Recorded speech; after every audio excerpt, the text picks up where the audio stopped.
Mike Green, I'm here in Marin County with the map of the Loma Prieta earthquake behind me, and I'm speaking to one of the world's experts on things shaking, Chris Cole, my good friend, one of the OGs in the volatility space. Thank you for joining us, Chris.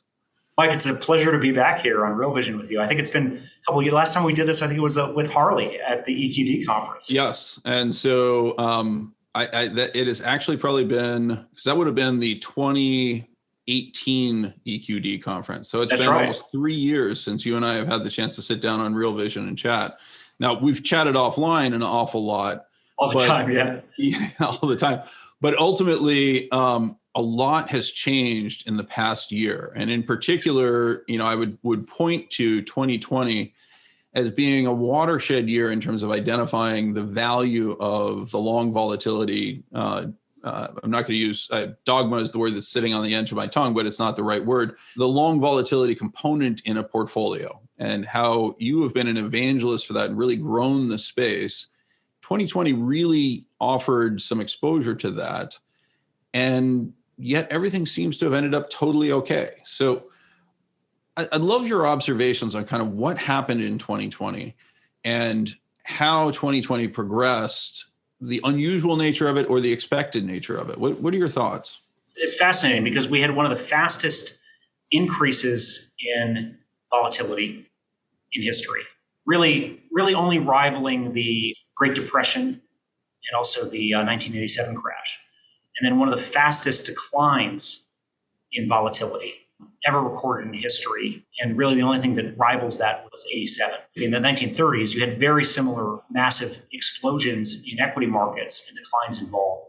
But overall vol remained quite elevated over the entire decade. Obviously, the driving factor is the Fed backstop on this dynamic.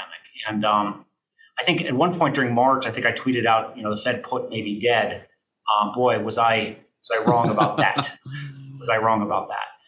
I've always looked at volatility as the drivers of underlying vol as what I call this kind of unholy trinity between illiquidity and solvency, corporate solvency. And that drives the top of that triangle, which is vol. And what was fascinating is we began to see solvency problems, really even pre-COVID. Mm-hmm. That started in 2019. You and I have talked for so long about, you in particular, but I think both of us have talked about this, the influx of active to passive and how that has removed this volatility buffer from the market. Mm-hmm. Active participants buy when stocks get too low, they sell when they get too high, you remove that buffer and it all becomes about flows. And then the other factor is the reflexivity or the Ouroboros from my 2017 paper, the reflexivity of vol driving vol lower and vol driving vol higher as so many of these instruments rebalance reflexively in the direction. And we saw that all come together. The flows over fundamentals and the Ouroboros of risk all came together and into a massive liquidity crisis. And that was rapidly going to become a huge solvency crisis. And what occurred is they not only flooded the system with liquidity, and I think it's, they talk about CARES Act and what the Fed did with the idea of it supposed to benefit the individual person on the street. No, it was really benefiting massive hedge funds from Hi, I'm Raoul Powell. Sorry to interrupt your video, I know it's a pain in the arse, but look, I want to tell you something important. I can tell that you really want to learn about what's going on in financial markets and understand the global economy in these complicated times. That's what we do at Real Vision. So this YouTube channel is a small fraction of what we actually do. You should really come over to realvision.com and see the 20 or so videos a week that we produce of this kind of quality of content, the deep analysis and understanding of the world around us. So if you click on the link below or go to realvision.com, it costs you $1. I don't think you can afford to be without it. What the Fed did with the idea of it supposed to benefit the individual person on the street. No, it was really benefiting massive hedge funds from and repo markets from forced deleveraging that would have caused this cascade of passive investments to sell all at once, causing the massive, large amount of corporate debt to completely be downgraded in a complete deflationary cycle. So they backstopped the liquidity problem. And a lot of people think that's the only problem. But in doing so, they've actually, once again, kicked the can down the road to a much bigger corporate solvency problem. And I think that's created some very unique divergences that we're now seeing in markets today. And it really is a culmination of everything you and I have been talking about the last 5 years, but has evolved into a different and unique phase. Let's build on that for a second. So there's a couple of things that you talked about there that I'd like to expand on, right? So one is this idea of the very rapid retreat in equity volatility. So we saw an incredible collapse from, I think the VIX hit roughly 86 or something in March, and we rapidly fell back towards the low 20s. But we've sustained at a level that historically I would suggest has been more associated with significant economic uncertainty, right? So, you and I have discussed this repeatedly, the dynamics that the VIX has basically a bimodal distribution, right? During periods of recession, where you have the dynamic of broader asset volatility, income uncertainty, effectively the flow of income associated with assets, creates conditions under which there's higher risk of credit default, et cetera, that terminates your option as an equity holder, right? And so you experience higher levels of volatility under those conditions. We remained in that kind of higher level today, Friday, March 26th, we're seeing a new low effectively in the past year coming off of the events of 2020, where the VIX is now back into the 18 range, right? But we kind of forget that VIX was 9 in 2017, right? So half the levels that we are today. Why do you think that, one, what do you think drove the rapid retreat in volatility? And two, what do you think has driven the dynamics of keeping that volatility relatively elevated? Is there anything unusual about this period from your perspective that has prevented volatility, or do you think it's likely that ultimately the VIX is going back to 9? Are we going to move to that level of quote unquote safety? I don't think we're going to see 9. If you go back to 2017, when I think you and I actually spoke at the EQD conference, and we had a very heated debate with the founder of XIV, at that point in time. And then I wrote a paper that year where I talked and I said, in 2019, expect the VIX to hit all-time lows, and in the next 2 years, it'll hit all-time highs. We ended up both of those. At the end of that paper, both of those predictions came true. Yeah. So I think that's driven by that flow reflexivity. So it really starts out with the Fed. They come in and they flooded the system with liquidity to solve some of the discrepancies.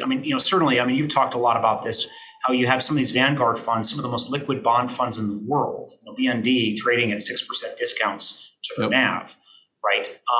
And so you flood the system with liquidity to deal with the liquidity problem, with the repo problem, with these massive leverage basis trades, and to even out that liquidity issue, stopping this kind of forced deleveraging. And I think one of the things that was really scary during that point in time is we were seeing deleveraging in both treasuries and stocks at the same time, destroying risk parity. People have forgotten about that and how dangerous that was. Once again, something we've talked about for a while. That March period where you're seeing forced selling in everything, including high grade U.S. Treasuries, destroying kind of the 60-40 and risk parity portfolios, represented really an existential threat to the entire system.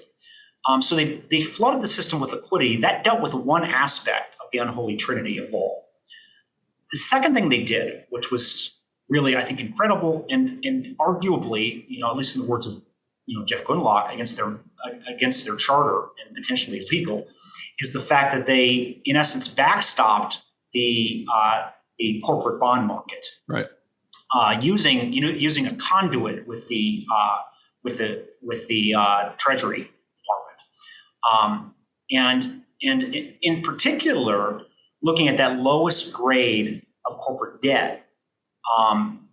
That lowest grade of investment grade debt that was about to be downgraded. So it was intentionally supporting that. And that really tried to take off the solvency problem.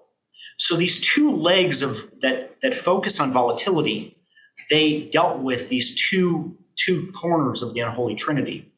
And then that allowed for the flows to start coming back in the market. And we started driving the reflexivity in the other direction.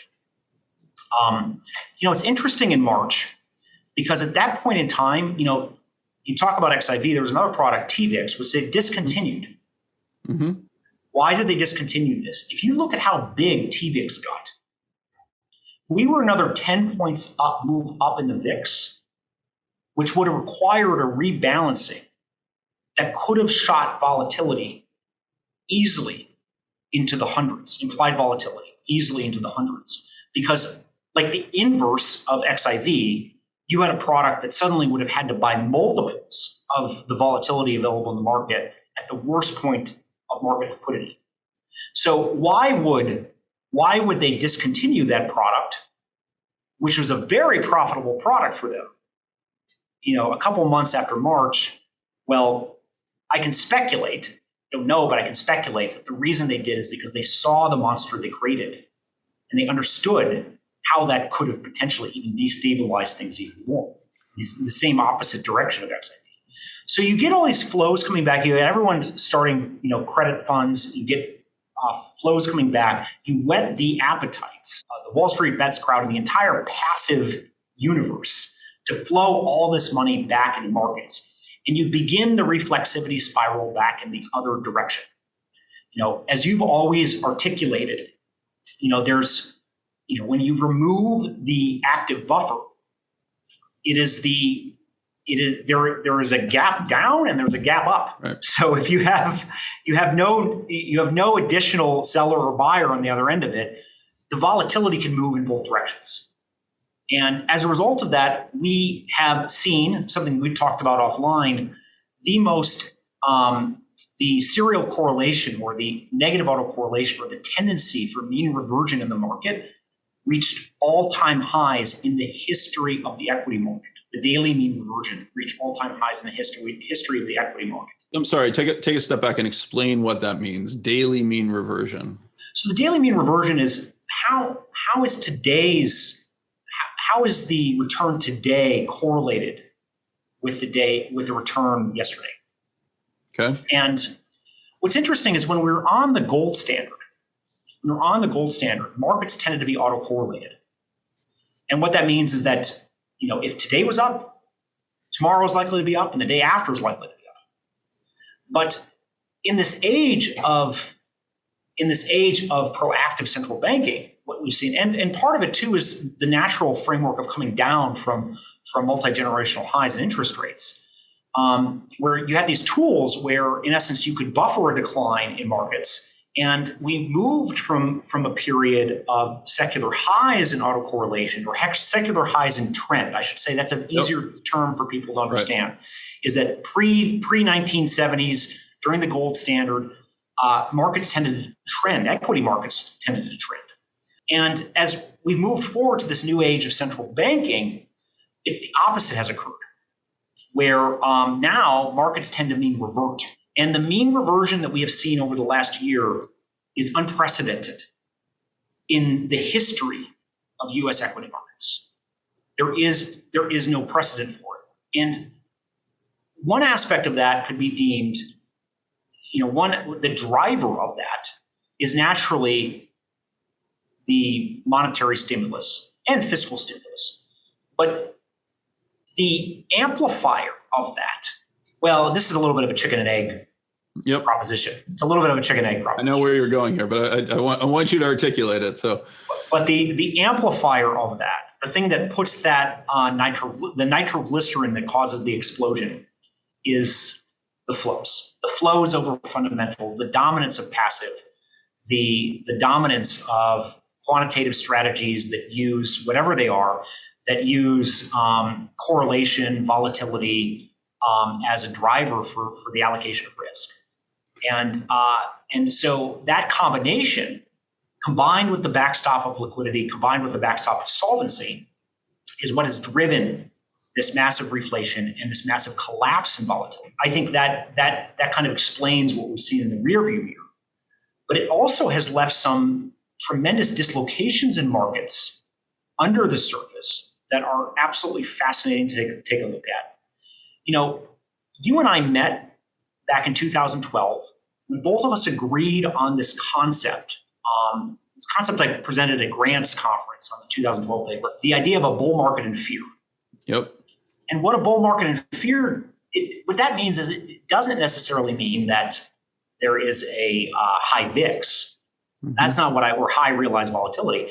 What it means is that the market's expectation of volatility remains quite high.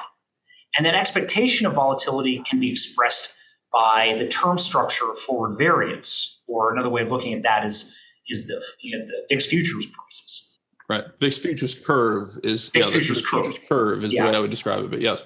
Yeah, as a linear extrapolation of forward variance. Another way of looking at that, so right now we have a very steep VIX futures curve, despite the fact that volatility has come down. It's steeper than historical norms. One of the things that you brought up is that there's incredibly high implied correlations. The market's expectation of asset price correlation is actually much higher than where correlations are kind of realizing at this juncture. And another aspect of that is very high elevated skew. In essence, how much people are willing to pay for protection, out of the money protection. I don't think we're nearly as high as where we were in 2012, but so I'm not saying that it's as extreme as we were there. I wouldn't be pounding the drum saying let's short volatility the way that there was kind of that kind of obvious idea in 2012. But it does create some dislocations, and it's particularly interesting to observe these relationships as they've dislocated from things like credit spreads, particularly as rates are rising, and what that means on a fundamental and macro basis looking forward. Let's dial it back for a second to help explain a few of the terms that we've used here, right? So, and some of the drivers of this type of dynamic. So first, when we talk about implied correlation, or we talk about that being high relative to history, right? So the way the VIX is calculated is that it represents the pricing of the strip of options available on the S&P 500 with 30-day maturity. The S&P itself is composed of individual securities, right? So Apple, Microsoft, Tesla, et cetera. And each of those has options against it as well. And so behind the scenes, there are players in what's referred to as the dispersion trading that are actively involved in pricing both the individual security options and the index option. The price of implied correlation is the integration of those two components. And the feature of skew that you refer to, the increased price for out of the money puts, for example, is largely a function of the fact that single stocks don't have a correlation component to them, right? So the pricing of Microsoft options doesn't reflect increased risk that Microsoft is going to behave like Tesla in a big sell-off, right? So the option itself can't incorporate that price because it's irrelevant to somebody who's playing exclusively in Microsoft options. But the index has to reflect that higher implied correlation in the event of a crash where both Microsoft and Tesla are falling in tandem. Feel right? So What's happening in that measure is, by and large, it's a function of people being aware that in the event of a market crash, the implied volatility for the index is going to rise much more than the implied volatility for the single stock. And so that has to be priced into what's referred to as this implied correlation. And it shows up in a measure of skew, which is the excess premium that you're paying in terms of implied volatility for the out of the money put on the S&P 500 versus the at the money put in the S&P 500, or the equivalent call dynamic. Someone did such a great job of explaining this on Twitter, and I apologize to the individual for not being able to reference his name right. I can't remember it right now, so apologies to whoever that is. But they explain this very complex idea in a very, very simple way. What is dispersion trading? Imagine you have an index of two stocks, and so you sell a straddle on that index, and you buy straddles on the underlying options of the underlying stocks. One stock goes up. One stock goes down, one stock goes up. You make money on the individual stock option long ball plays. but the index doesn't do anything. The index stays Right. static, and you make money on the implied vol short on the index. This is what is a dispersion trade. Except people do it with with much more complex models across an entire index. Right. So, it's incredibly difficult. It is adult swim in a lot of ways, and it's actually been surprisingly unrewarding in a lot of ways for the past almost 2 decades. Right. I mean, the heyday of dispersion trading was the 1990s. You and I have both talked about the dynamics of concentrated volatility in single stocks, where 5 stocks in the S&P 500 accounted for 60% of the implied volatility, sort of thing, in 1999. Today, the volatility levels are much more broadly distributed. There's less of that dynamic. But the other thing that's happening that I think that's really interesting about this is the question of, should skew be properly priced in, right? Because as more and more transactions happen at the index level, you run greater risks effectively of everybody deciding to sell all stocks at exactly the same time. Effectively, the realized skew levels rise. And you and I were discussing this before we got online. Some of my work suggests that there's been a dramatic increase in the realized skew dynamics associated with markets over the past 40, 50 years, right? That those have changed quite dramatically. How do you think about incorporating that into some of the extreme dynamics that could occur in markets, and kind of the opposite bias, right? Which is the offset to that negative skew is increasingly positive drift, where the same dynamics of money flowing into passive vehicles that hold less cash and have a positive momentum loading is leading to higher valuations, and therefore leading to a bias towards appreciation in the markets. How do you think about that sort of component in your analysis?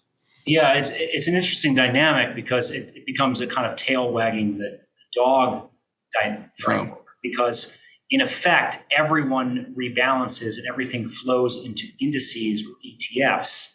And to explain, and I think you have a wonderful chart that kind of shows this, but this idea that what you have is a framework where the market, everyone is moving into the passive vehicles. And instead of the individual stocks determining where the index goes, it starts from an index top-down level. And then I think what you're saying in that sense is that even though traditionally people have looked at this risk premia as something that is something you want to harvest all the time, it's possible that we're in a new regime where, as the more passive dominates, the more acceleration or potential for skew realization can occur on either tail of the return distribution. And this is certainly what we've seen certainly what we saw in March and April, where you had March, huge down period, and you had April being a huge up period. And the fact that passive flows, or the flows over fundamental framework, is in effect amplifying skew realization on an index level, driving the underlying stock composition. Yeah, I mean, our mutual friend Corey Hofstein has done some interesting stuff on some of these dynamics, right? And so, like, if I think about how I would describe February, March, it was not the passive players panicking; it was the active players who suddenly were panicking and chose to hedge either through index instruments or through liquidating single stock. And so, if you almost think about it from a probability of certain action, right? If you're an active manager, there's 2 ways you can lower your exposure. You can sell the stocks that you quote unquote have picked and loved, or you can sell S&P or Russell futures, right? Or Qs, right? And one is extremely liquid and extremely easy, but contributes to exactly the dynamics that we're referring to. And then the second component, if they sell the individual securities, is going to cause those individual securities to underperform, right?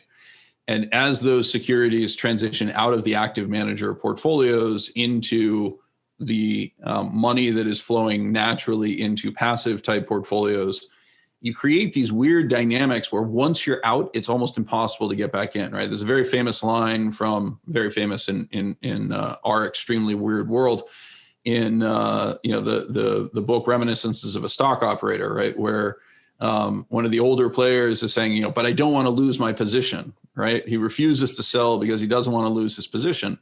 I would argue what happened in April or March was the dynamics of people having lost their position, right? And trying to go back in to buy stuff as it became clear that the Fed was coming in and that, the economy was not going to be allowed to collapse in a, liquidate stocks, liquidate labor, et cetera, type framework. As they tried to buy back in, the stocks that they had sold were suddenly much less elastic, had experienced higher inelasticity in the rebound, right? Now, that all played through pretty crazily, but equities were almost a sideshow in this vol collapse relative to what we saw on the credit side. And you alluded to this earlier, but we saw high yield and IG CDS, or the spreads between equity, between rates and corporate credit, collapse much more quickly than we saw on the equity side. What is that? And we obviously know that the Fed played a direct role in that by stepping forward and, as you pointed out, supporting it. But what are the implications of that sort of dynamic? How does that create opportunity, or does that push us further towards the ultimate Minsky moment in your mind? I think it does push us further towards the ultimate Minsky moment. And I think you were very kind to people, to active, because I think, particularly the quantitative space, because I think there were people who, you said they panicked. I think they were forced to buy protection. I think it's not like people. I think they had no choice. Right. It was existential at that point, until, of course, you had a monetary backstop. As much as equity vol has come down, we've actually seen high yield credit spreads and investment grade credit spreads come down even faster. And I have a wonderful chart about this that shows corporate debt to GDP is now at all-time highs in history. And if you look at that, that tends to occur before massive vol spikes. When you have huge corporate debt explosions as a percentage of GDP, usually a big vol spike follows.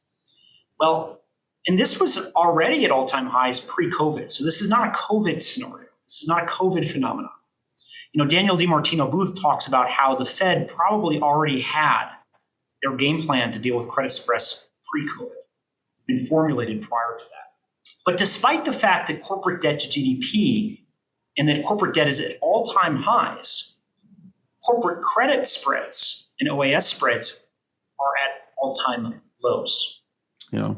And even though this comes to a second chart, even though implied volatility has dropped, those credit spreads have dropped even faster, to the point now that the implied volatility, particularly of like a 25 delta put, and you can see this for at the money, the ratio of implied volatility of the S&P to credit spreads, corporate credit spreads, is at all-time highs, truly an anomaly. So one way to read this is that people may be, in essence, there might be a backstop expectation of, there might be an expectation of greater equity vol and potential sell-offs, but a belief that the Fed has the credit market in check. Well, a second thing that we're also seeing is that the implied volatility of U.S. Treasury bonds as a ratio to those same credit spreads, it's another chart here, is also at all-time highs. And this leads into an interesting conundrum, because equity vol and Treasury vol tend to be correlated to credit spreads. Right. Generally speaking, when you see solvency problems, that's what leads to rising implied volatility. In essence, in many ways, you could look at credit spreads rising and corporate solvency problems as the precursor to higher implied volatility in equity markets. So just to again dial it back and help to explain to people how that occurs, right? When you introduce credit into a corporate structure, you are introducing a vehicle that has change of control features, right? And so an equity can ultimately be thought of as the claim on the excess cash flows that exist over and above debt service for corporate profitability out into the future. But if at any point you are incapable of servicing that debt, then the debt holders theoretically have the opportunity to cut short your option to receive those excess cash flows, right? And so in that environment where I'm uncertain as to whether I'm going to be able to lay claim to that 30-year future or that 50-year or infinite duration, however you want to think about it, stream of excess cash flows, that can be cut short by a default event instantaneously. And so we see volatility for the equity space explode alongside the credit space, right? With the credit spreads rising because of that potential change of control feature. What the Fed effectively did in March was they stepped in and said, we will not allow a default event to occur. If you're having trouble servicing debt, you hit us with a PPP request and we will give you guaranteed debt you absolutely can access at the corporate level, effectively the equivalent of the Fed's discount window, right? And even better than that, we're going to make that Fed discount window forgivable, right? If you can demonstrate to us that these that the liquidity challenges were a function of a global pandemic as compared to something unique to your business, and that you spent it on continuing to employ people to smooth out the flow of capital, the flow of income in the U.S. economy without having to turn to massive unemployment supports, et cetera, we're going to potentially forgive that and give you a massive equity injection effectively, right?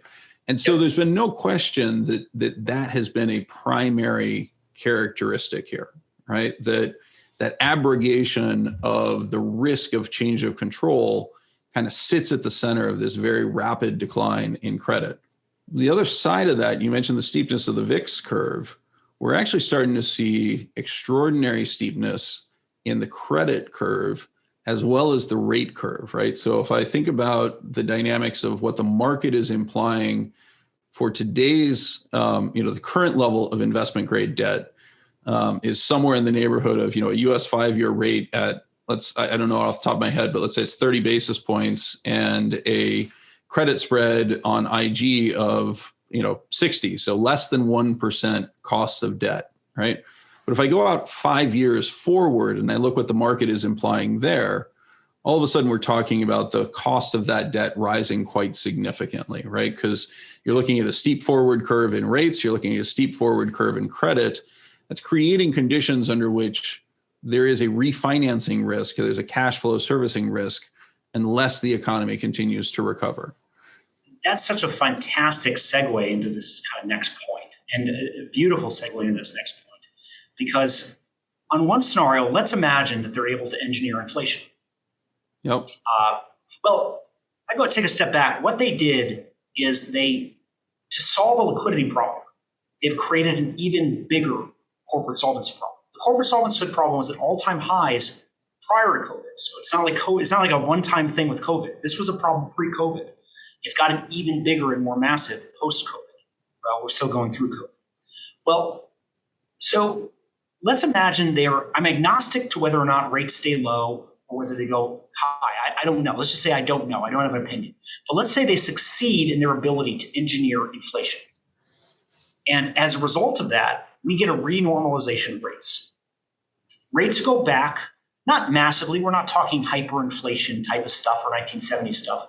They go back to where they were at their corporate rates go back to where they were throughout most of existence. And that's about kind of where they were in the mid to late 90s. Under that scenario, just based on a simple back of the envelope calculation, the rising interest payments will force net profits to drop by 1/3.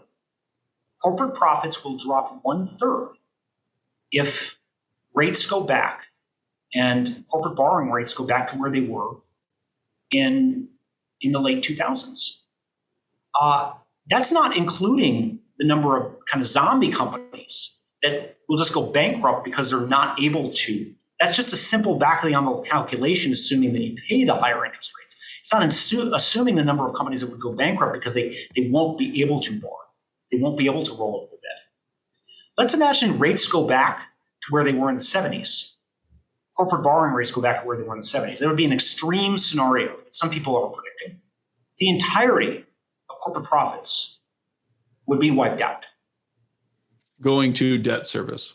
Going to debt service. That's right. And you're actually, to be more dramatic about this, right? You're actually referring to the debt service associated primarily with the interest expense. Yes. We're not talking about the cash flow characteristics of your inability to refinance at the higher interest rates because of the deterioration in corporate credit quality that would imply, right? Yep. The lower servicing of EBITDA to interest payments, for example. It's like, as dramatic as this is, it's actually kind of a best case scenario because it doesn't assume an increase in defaults. Right. Because people are unable to roll their debt. It just assumes they have to pay more to service the debt. And the increase, in part, unfortunately, what that creates is conditions under which we understand that the collateral that credit represents in the system, whether we think about it in the IG space or we think about it in the high yield space, that is somebody's asset, right? And what you're describing are the conditions under which that asset falls in value going forward, which reduces the borrowing capacity of the overall system as well. This is my primary concern with the way that we have set up the system. I forget who it was actually highlighting this, and I thought it was actually a really, really good observation that the system has moved from one that is predicated on the idea of fractional reserve banking, where the banks are the source of leverage. And increasingly, we've moved to the shadow bank system where repo and collateral sit at the core of the lending situation, right? The ability to lever a portfolio by posting collateral is kind of the core of what allows us to expand or contract our credit at this point. And as we move from a low interest rate environment to a high interest rate environment, by definition, we actually are contracting that collateral as a bond matures towards par or a bond matures toward risk of default on the inability to refinance. The collateral in the system falls and the Fed is forced to intervene yet again. Yeah, because then you run into a liquidity problem. Correct. Because you're if everyone's holding 7-year duration treasuries and rates go up 100 basis points, all of a sudden you have about 1/10 less collateral. Correct. Collateral. Yeah. So to explain that concept. So it is on the flip side of it, what's interesting, despite this extreme corporate debt to GDP, and it truly is extreme by any measure of history, and it's also replicated by the fact that borrowing levels to GDP are at the highest level that they've ever been. U.S. Treasury borrowing levels to GDP, the deficit's at the highest level it's ever been, except for World War II. That's the other aspect. It's not just corporate borrowing, but oddly, right now, the corporate bond market is so complacent because they've kept rates down low, they backstopped it, and as long as rates stay where they are, there's not a problem with the interest rate payments for corporate America. But there's a separate solvency problem that's introduced. If they're successful on the other leg of it, in simply capping rates, they're able to successfully cap rates, suddenly you've got a pension solvency problem. So this is a piece of research I never got a chance to publish. I might publish it at some point. I sadly put it off because now it feels so outdated.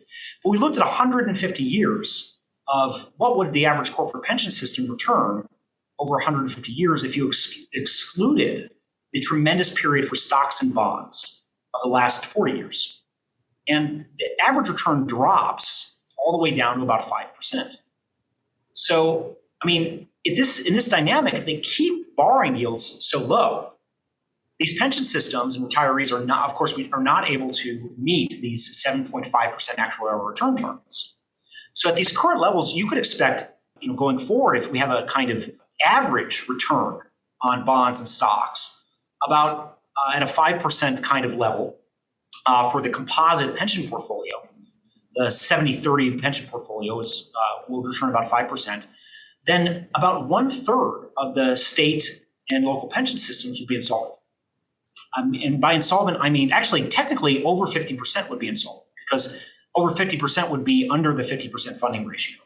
1/3 of those would be under 33% funding ratio. And that's just state pension systems. So, people are up in arms because $85 billion was applied in the latest stimulus bill to union pension bailouts.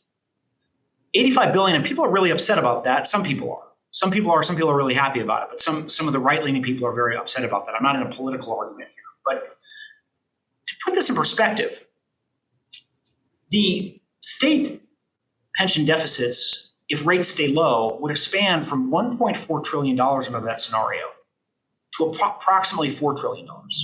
If we had a repeat of Japan, those pension deficits would expand to $9 trillion.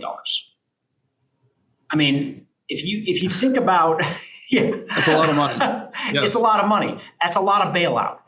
Yeah. So they're kind of in this, they have to keep things in this narrow band, or else you get an ungluing of the system. If you end up keeping rates too low, expect more pension bailouts coming. Yep. Which will cause massive problems with fiscal deficits, which will cause which will be inflationary in its own right with respect to monetary debasement and excessive spending on a fiscal level. If you let rates go high and you push rates too high and they get out of control, you've got a massive corporate solvency problem on your hands. So either way, that spread between OAS, corporate credit spreads, Treasury vol, and S&P vol should narrow in either direction. I would actually think that credit spreads should increase, is what I would expect to see. But that's how it relates to that. You would expect them to increase, you're saying? I would expect it to increase, because I think we will face a Minsky moment where, given the framework towards populism and given the political winds and this political dynamic where we're moving from a dynamic of lower regulation and less taxation to more income redistribution. I'm not making an argument for either. I'm just saying I'm expecting us to move from this. It's going to be very, very hard for monetary policy to continuously support the corporate bond market over the middle class. Well, I would also suggest that we tend to mix up monetary policy and fiscal policy, right? So we have this false separation between the Fed and the Treasury because of the political independence angle that we like to tout. But at the end of the day, the Fed, by setting interest rate policy, is actually driving fiscal policy. If the Fed raises interest rates, that results in an increased disgorgement of U.S. national income into the holders of those treasuries, right? So it increases the income that flows into the private sector and into the foreign sector where they're holding treasuries as well, right? So it drives a fiscal impulse. It just goes to a different group, right? We've even seen this a little bit with the facility, because the corporate bonds are not being bought by the Fed. They're being bought they're owned by the taxpayer, financed by the Fed. Is that monetary support of the corporate bond market, or is it fiscal support of the bond market? I completely agree. I think this is one of the false dichotomies that people tend to enter into. This difference between fiscal and monetary is really just a choice of who do you distribute the largesse to, right? Yeah. And part of the story in Japan, I've said this repeatedly, if Japan really wants to drive inflation, they should follow, the arguments effectively of a neo-Fisherian view and increase fiscal expenditures by raising interest rates, right? Now, does that have catastrophic effects on the corporate sector? Yes, right? And so this is the core of the question that I would argue that we're continuing to debate. Or how do we think about the different interests of the corporate sector, the interests of the household sector, the interests of the foreign sector in terms of our trading partners? And we talked about the dynamics of credit vol, rate vol, and equity vol. I think one of the things that a lot of people are very focused on is effectively FX vol, which is the last kind of point, which is if we can't raise interest rates and we need to continually engage in bailouts because we are creating liquidity crises through the destruction of collateral in the manner that we're describing, right? Does it all ultimately have to go to the dollar? Does it have to go to the dollar? And does this create the argument for asset classes like Bitcoin? Yeah. Well, I think the classic one, I think you and I are both in agreement on this, is gold. Yep. And I think it does present an argument for gold. Going into the Bitcoin question, I do not claim to be an expert on Bitcoin. I don't. I have some opinions, I've been playing with Bitcoin. I've been having a lot of fun with it because not in my fund. I think that would go against our mandate, but just personally. Right now, I look at Bitcoin as probably the ultimate speculative vehicle. As someone who was a young mid-20s kid playing VIX curves back when no one was, I've, it's taken, which was such an extremely volatile instrument. It's kind of been fun to trade Bitcoin futures a little bit on the side. Bitcoin trends in a way that we haven't seen assets trend since the 1970s. Yeah. I mean, truly dumb turtle trader. I don't want to call turtle trader strategies dumb. I'm sorry to say that. I understand what you mean. Yes. But I would say strategies that were sophisticated back in the 80s, but are maybe no longer sophisticated today, work on Bitcoin, which is, I find funny. And it'll probably work until they don't work. I agree with that. So it's been fun in that sense. Now, the question at the end of the day is, will it become this new global reserve currency, and will it replace the dollar and all this other stuff? I don't claim to know. I did listen to your debate, which I thought was very, very interesting. I don't believe in the argument that just because everyone else is doing something makes it valid. Mm-hmm. I don't think that's ever been a good argument. It's never been a good argument in markets. So I think groupthink is a very dangerous thing. So that being said, though, it is interesting. I say to myself, why have they allowed it? This has been the question I've never understood.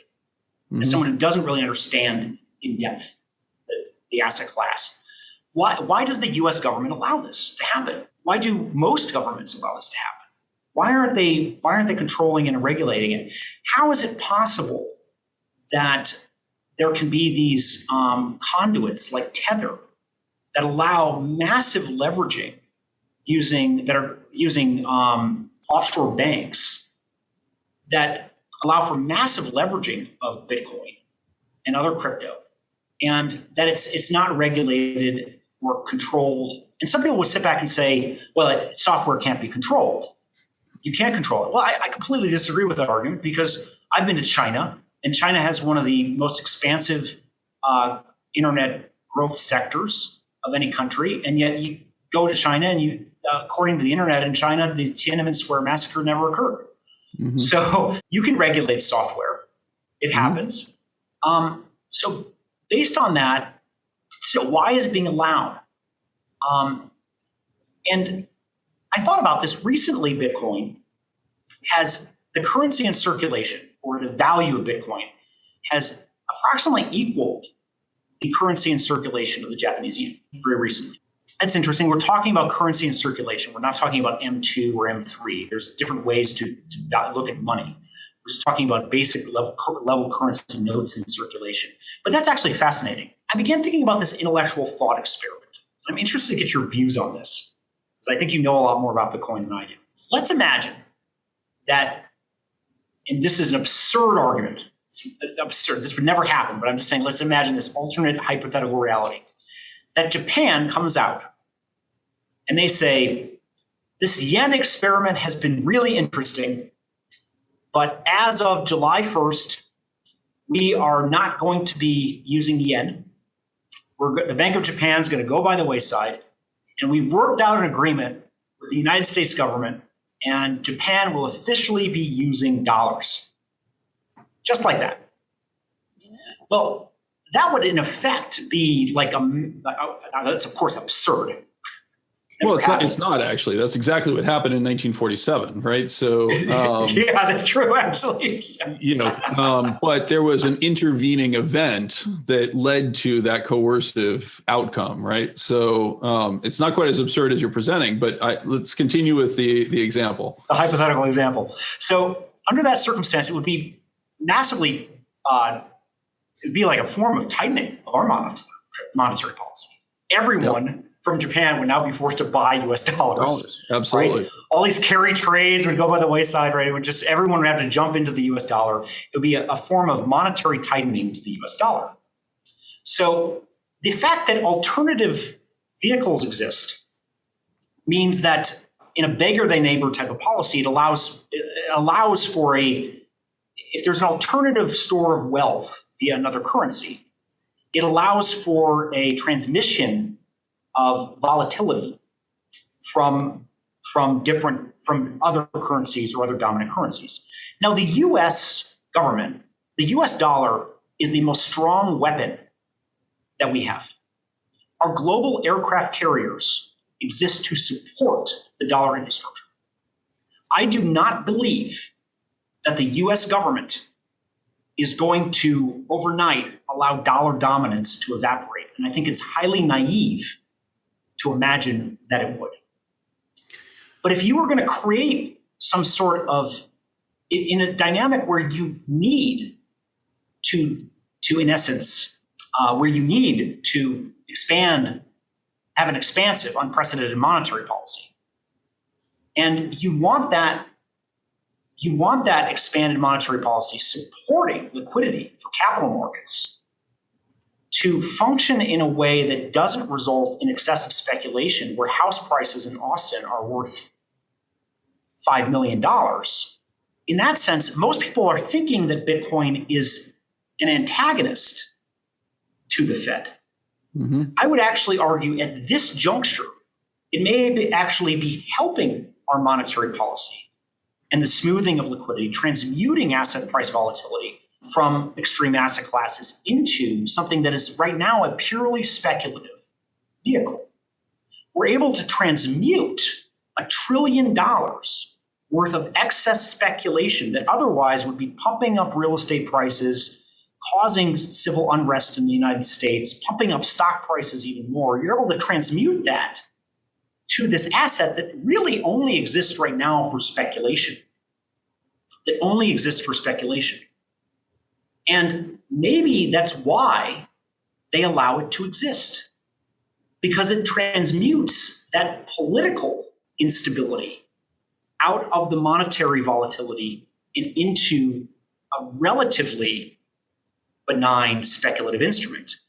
However, the thing that the Bitcoin people want to happen, which is, or expect to happen, that will have this hyperinflation in the US and that Bitcoin would explode, could actually be the thing that causes all of the global reserve currencies and all of the global central banks and all of the national security apparatuses to shut it down and control crypto.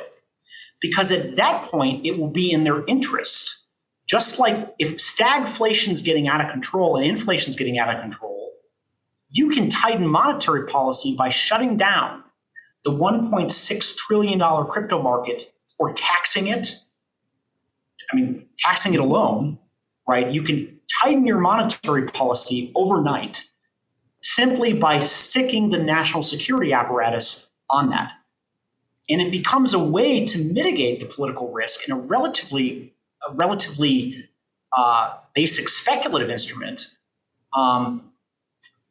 and they'll shut it down when they need to shut it down, when it's in their benefit to shut it down. I don't know. I don't claim to know. I'm kind of curious as to your thoughts on this. My quick reaction is that there's definitely an element of what you're referring to, effectively, that asset inflation replaces, or asset speculation and then the increase in price of assets absorbs some of the excess liquidity that is created in this required liquidity surge to offset the solvency concerns, right? So, just the easiest way to think about, the dynamics of what the Fed was forced to do in March is that they, faced with the risk of a corporate solvency event and a household solvency event, they chose to foam the runway with tremendous amounts of liquidity that turned into various forms of equity injection, effectively, as we were talking about before. And some of that, of course, finds its way into speculative assets, right? And initially, that removes purchasing activity from the economy, which mitigates some of the inflationary dynamics, exactly as you're describing. One of the concerns that I have around that dynamic, though, is the embedded leverage that exists increasingly within the crypto space, particularly around the dynamics of DeFi, where Bitcoin itself is then used as collateral for loans that are in turn used to purchase Lamborghinis or to finance additional speculation in Bitcoin itself, right?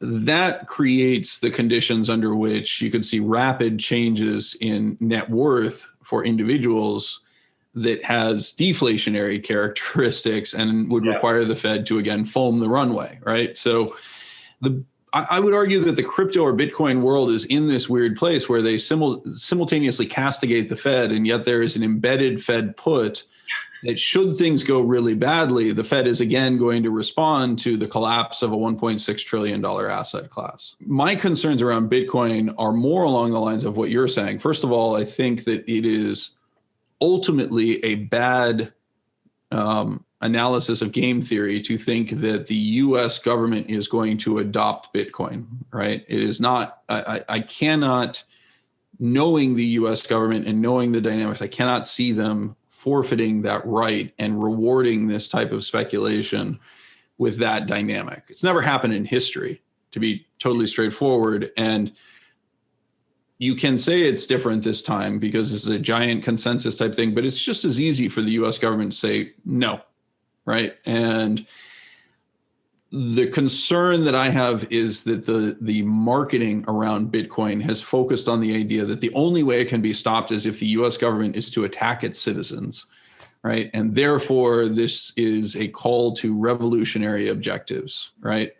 I think that's very unhealthy. And I think that that is actually a line of thinking and a line of PR that is being actively stoked and communicated by those who are hostile to the interests of the United States. So I think Bitcoin has this unique vector that is a little different than Apple stock, for example, which is larger in market cap than the entire crypto space. But you don't see people going out and massively borrowing against their Apple stock so that they don't have to sell it and incur taxation and using that to fund additional purchases of Apple stock. There's just not the same degree of leverage. Yeah, and there's not an offshore framework that allows not an offshore framework to it, et cetera. To lever your Apple stock, right? 20 times. And the other component is that Apple stock is not being printed effectively by China, Russia, Iran, which people are sick of hearing me talk about. But this is a mechanism increasingly for obtaining US dollars by those who are at risk of not being able to obtain them in other ways, North Korea, et cetera, right? And they're all the dominance of China in this network, where some will argue that it's the private sector, so others will argue that the public sector controls more of it than is realized, is somewhat irrelevant in that process, right? Yeah. It's just, it strikes me as highly implausible. I do think, though, that there is a broader issue around how we choose as a society. And, viewers will often ask why I don't consider the rest of the world in this analysis. At the end of the day, I am an American, and I have to speak for my own interests and my own analysis of this. And people will point to, Nigeria or Venezuela, right? We don't set global policy on the needs of failed states, right? Yeah. There are other ways that we can handle the humanitarian concerns around that. We don't discard the entire monetary system so that we can, help the vulnerable population. That makes me sound like a terrible person, and perhaps I am. I have various people who are close to me that might disagree with that, but the underlying features that are being described just feel to me like they're unacceptable choices going forward. I mean, I'm relatively agnostic. I might come off as anti-Bitcoin. I'm relatively agnostic. I strongly agree with you that I doubt the U.S. government, or for that matter, its allies, will ever fully adopt Bitcoin as part of its currency regime. It's far more likely that you have a dynamic where, maybe we develop our own cryptocurrency, or there's some other framework of that. But I whether it's a viable asset going forward or not, I'm curious about it. But certainly, it seems like there's a lot of bad actors and a lot of excess leverage. Even the Tether story behind the scenes is incredible. Well, the Tether story is one example of that, but the broader picture around DeFi as it exists today, I would argue, is and I'm very sympathetic to the value of tokenization. I'm very sympathetic to the overall value of crypto as a form of financial innovation happening within a framework, right? But I just want to emphasize that we've seen what the actual source of these excess, the high yields that can be earned in things like DeFi, et cetera, are, right? In our world, I would argue it's the equivalent of people writing puts on the Euro Swiss because the Swiss National Bank has assured in 2015 that there is a 120 floor and they're not going below that, right? There is when you're engaged in the process of investing in stablecoins and using that as a lending platform, what you're actually betting on is that floor. You're betting on the dollar floor. You're selling puts against that asset. And of course, there is quote unquote yield associated with it. We have people playing with this with degrees of leverage that are dangerous, and the awareness of what is happening is very poorly disseminated, right? Most people think that the excess returns are tied to equity-like characteristics, that as the adoption occurs, that there's value accruing to the system. And by participating, I get a piece of that value. That's not actually what's happening. You're selling insurance contracts and you're putting yourself in a exchange where the smart contract features that you're very excited about are functionally designed to very quickly and methodically strip those over collateralized assets away from you in adverse conditions, right? So my problem with it is the marketing dynamic and the language that has emerged around it and the lack of regulation. And to your point on the central bank digital currencies, we know that's the direction that it's going to go, right? Bitcoin is, as much as people hate to hear this, it is MySpace to the ultimate CBDCs. And the biggest challenge, I think, is that while $1.6 trillion sounds like a lot of money, it's just not that big. It hasn't been that big, and the awareness has not been that high. And I would just suggest that it's really rapidly growing. How much of that is driven? I mean, to this point, prior to securities regulation that came out of the Great Depression, you had these investment trusts and these bucket shops that allowed for unregulated excess leverage in stock speculation. History rhymes, and it's very similar framework. It's interesting, all this criticism of gold. Well, gold in some ways could be considered a threat to the system because I can buy gold in a way that is not tracked by the U.S. government. Take that gold, exchange it to you, and no one knows. No one will ever know, right? But Bitcoin and crypto is trackable. Yeah, it's been a point that I've raised repeatedly, which is the single best use of Bitcoin is identifying those who are seditious, right? You're effectively raising your hand and saying, "Hey, I'm willing to participate in a system that is against the interests of the United States for personal profit." I don't want to go too extreme on that, and I don't want to focus this around those dynamics, but I do think that there is this element of both of us understand what the Bitcoin community or the crypto community is seeing. And it just becomes a question of, will that actually play out? And we can't know the future. But what we can know is that there are ways of constructing portfolios that are different than has been done historically. And you have actually, you're coming out with a new product, but you released a white paper on this a while ago, the Dragon portfolio.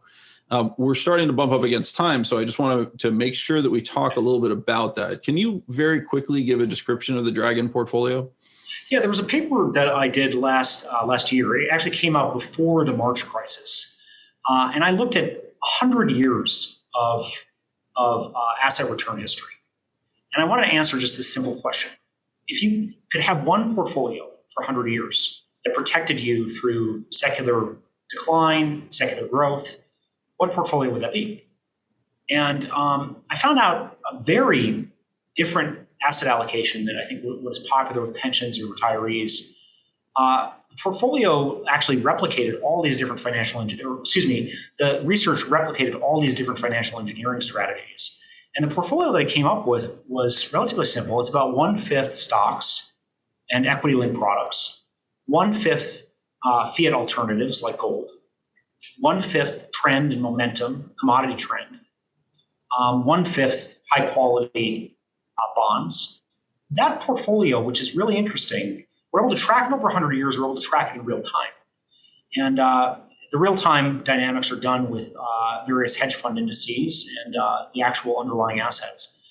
Last year, that portfolio earned about 35 to 40%. And the point about the Dragon portfolio, the concept behind the Dragon, is that you're supposed to be able to profit in every market regime, whether it's deflation or inflation or secular growth. The 60-40 portfolio is uniquely oriented towards periods of normalized interest rates and secular growth in equity-linked products. The problem is when you go through a period of secular decline like the 70s, or you go through a period where there's stagflation, or you go through a period of secular decline where there's deflation like the 1930s, the classic kind of pension portfolio, 60-40 bond split portfolio, obviously underperforms tremendously, either on a real adjusted basis or your bond cease to provide diversification. This concept of the Dragon dynamic actually can perform through every market cycle. It does require a little bit of use of portfolio margin to hit the return target, because a cash exposed Dragon portfolio over 100 years only earns about 5% with a limited drawdown. But if you actually use notional and portfolio margin, you can bump that up above the actuarial targets of or the pension targets on retirement targets. And in doing that, you can get a 7 to 12.5% annualized return with 1/5 the drawdown that you get from many other portfolios, ranging from 60-40 to risk parity. Last year was such a perfect example of this, because going to March, you had this massive deflationary shock. Well, long volatility and to a certain extent, Treasuries buffeted that shock. Then in April, you had a huge rebound in equity prices, and that's where your equity-linked products developed. In the summer, gold exploded, and you had your fiat alternatives basket. And towards the latter part of the year, you had an equity run off top combined with outperformance in trend-following commodities. Mm-hmm. So a year like last year, so if you look over it since 2007, this portfolio looks and tracks a lot like the 60-40 portfolio in performance. But a year like last year, a sharp divergence in this portfolio, huge divergence in this portfolio, massive outperformance, and it manages to make money through every phase of that extreme cycle that we experienced last year. Well, that's part of the reason we're all so exhausted, is because last year basically was 4 years, right? So yes, you went through each of these cycles with the rebalancing dynamics associated with a portfolio that rebalances across those assets, effectively being optimized for that type of framework, right? So you had 4 opportunities to profit, rebalance, profit, rebalance, profit, rebalance. That's kind of the extreme version of the portfolio. But the overall feature that I would highlight that you're incorporating, and this is one of the things that people have heard me talk about, is that you are devaluing the Fed put, effectively, the value of the response function from the central banks of lowering interest rates in the exposure to excess volatility, which causes a spike in bond prices, right? You're reducing the impact of that in favor of a long volatility component to it. I would argue that's the primary improvement over, say, risk parity or a more traditional portfolio construction. Does that feel fair? Yeah, it's completely fair, but I might elaborate on it. Although, like long volatility and convexity, effectively what Artemis, that's the bread and butter of Artemis since our inception. Most people, that dynamic really is vol trading in the classic sense of tail risk and long vol exposure trading, trying to have convex exposures with minimal carry. But actually, the other 2 components, namely gold has right tail exposure. So in that sense, there's a long volatility component to gold and other fiat alternatives. And there is a volatility component to CTAs and commodity trend following or trend and momentum following in commodities, because that strategy does very, very well in periods of stagflation. And we talked about this earlier, autocorrelation. whether that autocorrelation is deflationary in the 30s or whether it's inflationary like the 70s. So in essence, you have these three forms of long volatility that augment each other based on either left tail risk, right tail risk, actual volatility in equity markets, or gamma or trend in markets. And that is, you devalue the Fed put and you increase exposure to these other forms of volatility exposure to really about 3/5 of the portfolio that have these characteristics in it. In essence, to take the place of where treasuries would traditionally lie in the classic kind of pension portfolio. There's nothing wrong with treasuries, but I think as we know, and we've talked about ad nauseum, and we've talked about this for a long time, is that the effectiveness of high-grade corporate debt becomes problematic at the zero bound. So in many ways, there needs to be an alternative to the Fed put. It says, you sit there and say, well, you have fiscal and monetary policy in other means other than lowering rates. Well, that results in unintended consequences that things like CTAs and gold and volatility can also monetize. So we're very excited about that. I never really intended to, when I wrote this paper, it was truly an intellectual exercise. Mm-hmm. There was no kind of I wasn't thinking about creating a portfolio or launching something or doing, it truly was created on this organic framework. I understood and I kind of intuitively knew when I began the paper that volatility would be something that would be valuable. And I wanted to show that over a longer time period than just 2008. Mm-hmm. But the result that came out of that paper is something that I think is increasingly, and I feel so happy that there's a small cottage industry of people that produce little videos about it, that and other writing about it, that I think truly is an alternative that should be adopted by pension systems. I think the interesting thing, so first of all, I actually agree with your underlying assertion and would highlight that it is a happy coincidence when an individual like yourself who has done so much work to raise the awareness of volatility as an asset class is able to provide a concrete example of here's how to deploy it in a portfolio. It's one of the biggest challenges that I think people face as they think about portfolio construction going forward. Others have heard me say this. I think, we're in an incredibly innovative time, or we're about to transition to a really innovative time where we begin to recognize that the 60-40 portfolio or the levered variant thereof, the risk parity type portfolio, is increasingly incapable of fulfilling people's objectives and properly managing risk exposures as we look forward to a different world. Now, my kind of unique contribution to it is the dynamics of what happens with the migration from active to passive within the equity space and the bond space. And that creates some unique characteristics that people are well aware of my views on at this point. But I agree with you that this is a very exciting time to see people start to play around and rethink some of these dynamics. As we head forward, I want to make sure that you and I get more time to chat in front of viewers. So can I ask you to come online to talk in probably 6 months as we get closer? I would love to. I would love to. Fantastic, Chris. Yeah. Thank you so much for joining us. I really enjoyed it. It was fantastic to see the beautiful skyline behind you in contrast to my violently shaking California maps. And I really look forward to doing this again soon.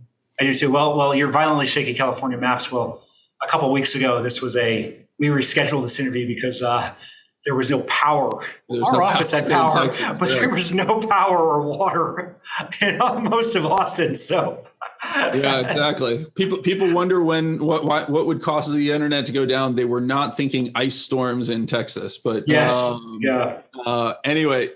Chris, again, thank you for joining us. I really look forward to talking with you in a couple of months. Thank you, Mike. It was a lot of fun, as always. I hope you enjoyed this special episode of The Interview, the premier business and finance series in the world. However, this is just the tip of the iceberg. For more in-depth content and expert analysis, Visit the membership link in the description to unlock a week's access for only $1. This dollar can change your life.